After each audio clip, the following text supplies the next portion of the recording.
வணக்கம். இன்னைக்கு நம்ம பார்க்க போகிற சமையல் ஒரு அருமையான சின்ன வெங்காய காரக்குழம்பு எப்படி செய்யலாங்கிறத பார்க்கலாம். ஏற்கனவே நான் வந்து ஒன்று போட்டிருக்கேன், அதுவும் சூப்பராக இருக்கும். இது வந்து தேங்காய் பால் ஊற்றி வைக்கிறது, இது கொஞ்சம் டிஃப்ரெண்ட்டான டேஸ்ட்டில் இருக்கும். ஸோ வாங்க இந்த அருமையான சின்ன வெங்காய குழம்பு எப்படி செய்யலாங்கிறத பார்க்கலாம்.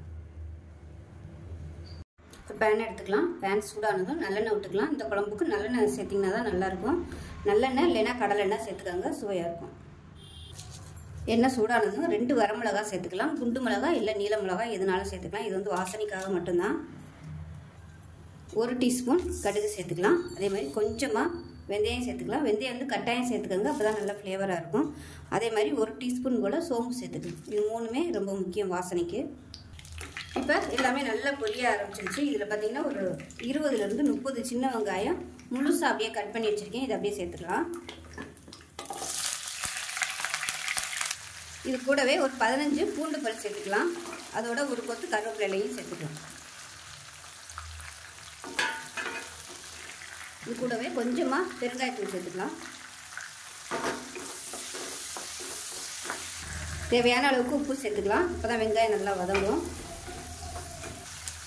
வெங்காயம் பூண்டு நல்லா கலர் சேஞ்ச் ஆகிடுச்சு பாருங்கள். இந்த அளவுக்கு நல்லா வதக்கி விட்டுக்கோங்க. அப்போ தான் குழம்பு நல்லா டேஸ்ட்டாக வாசனையாக இருக்கும்.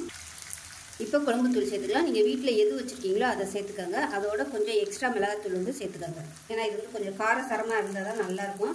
அதனால் காரம் வந்து கொஞ்சம் அதிகமாகவே வச்சுக்கோங்க. லாஸ்ட்டாக வந்து நம்ம தேங்காய் பால் வேறு ஊற்றுக்கிறோம். தேங்காய் பால் ஊற்றையில் காரம் வந்து கொஞ்சம் குறைஞ்சிடும். அதனால் கொஞ்சம் கூட வச்சுக்கிட்டிங்கன்னா உங்களுக்கு தேங்காய் பால் ஊற்றையில் நல்லா கரெக்டாக வந்துடும். இப்போ அடுப்பு மீடியத்தில் வச்சுட்டு இந்த பொடியை சேர்த்து நல்லா வதக்கி விட்டுக்கலாம். கருக விட்டுறாமல் வதக்கணும் மீடியமான ஃப்ளேமில். ஒரு 2-3 நிமிஷம் நல்லா பரட்டியாச்சு. நல்லா அந்த ஃப்ளேவர் வருது. இப்போ இதில் மீடியம் சைஸாக 3 தக்காளி மிக்சியில் அடித்து வச்சுக்கேன். இதை சேர்த்துக்கலாம். இது வந்து மெஷரிங் கப்பில் 1 கப் அளவுக்கு இருக்கு அரைச்சது. இப்போ இதையும் சேர்த்து நல்லா அப்படியே எண்ணெய் பிரிஞ்சு வரணும், அந்த அளவுக்கு நல்லா வதக்கி விட்டுக்கலாம்.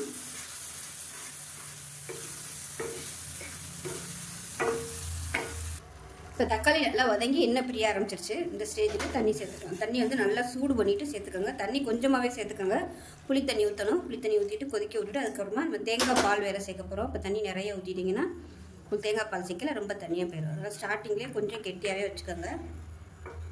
ஒருவேளை உங்கள் ஆறுனதுக்கப்புறம் கெட்டியாக இருந்துச்சுன்னா கொஞ்சம் சுடு தண்ணி சேர்த்துக்கலாம். அதனால் ஒன்றும் பிரச்சனை இல்லை. ரொம்ப தண்ணியாக வச்சுருவீங்க. இப்போ நல்லா கலந்து விட்டாச்சு. இப்போ இதில் தேவையான அளவுக்கு புளி தண்ணி சேர்த்துக்கலாம். நான் வந்து புளி வந்து ஊற வச்சு வடிகட்டி எடுத்து வச்சுக்கேன். டேஸ்ட் பண்ணிவிட்டு அதுக்கு தகுந்த மாதிரி புளி தண்ணி சேர்த்துக்கோங்க.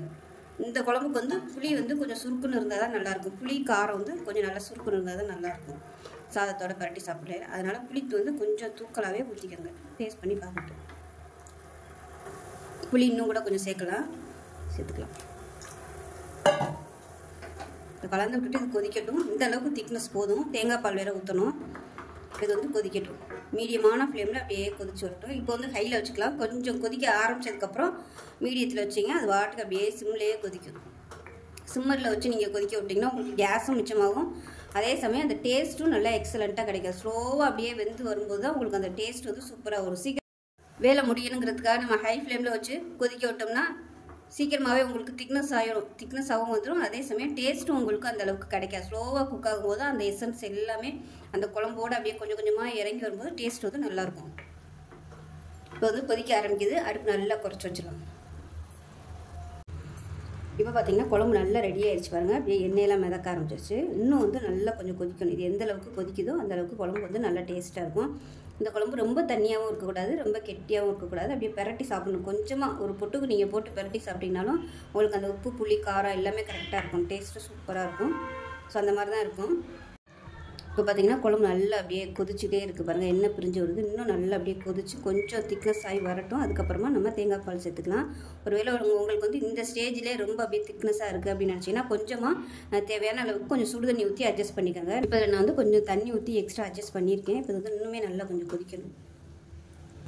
இப்போ பாருங்கள் நல்லா அப்படியே எண்ணெயெல்லாம் வெளியே விட்டு வந்துடுச்சு. நல்லா அப்படியே திக்னஸ் ஆகிடுச்சு பாருங்கள். இந்த ஸ்டேஜில் 1/2 கப் அளவுக்கு துருவன தேங்காயில் 1/4 கப் அளவுக்கு நல்லா கொஞ்சம் சூடான தண்ணி ஊற்றி தேங்காய் பால் எடுத்து வச்சுருக்கேன். நல்லா 2 தடவை எடுத்து வச்சுருக்கேன். தேங்காய் பால் எல்லாமே ஒன்றா இருக்குது. கொஞ்சமாக தண்ணி ஊற்றி நல்லா கெட்டியாக எடுத்துக்கோங்க. இது வந்து 3/4 கப் அளவு இருக்குது. இந்த தேங்காய் பாலை சேர்த்துடலாம். சேர்த்துட்டு கலந்து விட்டுடலாம். கலந்து விட்டு ஹை ஃப்ளேமில் வைக்கக்கூடாது, மீடியமான ஃப்ளேம்லேயே கொதிக்கட்டும். இதில் விருப்பப்பட்டால் நீங்கள் வெல்லம் சேர்த்துக்கோங்க. எனக்கு வந்து வெல்லம் சேர்த்தா கொஞ்சம் டேஸ்ட் பிடிக்காது, அதனால் நான் வந்து சேர்க்கலை. நீங்கள் விருப்பப்பட்டால் இதில் வெல்லம் சேர்த்துக்கோங்க. இதில் உப்பு கம்மியாக இருக்குது. உப்பு சேர்த்துட்டு கலந்து விட்டுட்டு மீடியமான ஃப்ளேமில் மறுபடியும் கொஞ்சம் கொதிக்கட்டும்.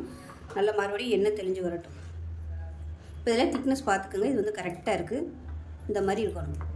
இப்போ பாருங்கள், தேங்காய் பால் ஊற்றி நல்லா சிம்மில் விட்டாச்சு. இந்தளவுக்கு நல்லா எண்ணெய் பிரிஞ்சு வர அளவுக்கு நல்லா கொதிக்க விட்டுக்கோங்க. வந்து கேஸ் அமர்த்திடலாம். இப்போ நமக்கு அருமையான ஒரு வெங்காய குழம்பு ரெடி ஆயிடுச்சு. மீன் குழம்பு டேஸ்ட்லேயே இருக்கும். செஞ்சு பாருங்கள். செஞ்சு பார்த்துட்டு எப்படி வந்துச்சுங்கிறத சொல்லுங்கள். வீடியோ பிடிச்சிச்சுன்னா லைக் பண்ணுங்கள், கமெண்ட் பண்ணுங்கள், சேனலை சப்ஸ்கிரைப் பண்ணுங்கள், பக்கத்தில் உள்ள பெல் பட்டனையும் ப்ரெஸ் பண்ணுங்கள். நன்றி.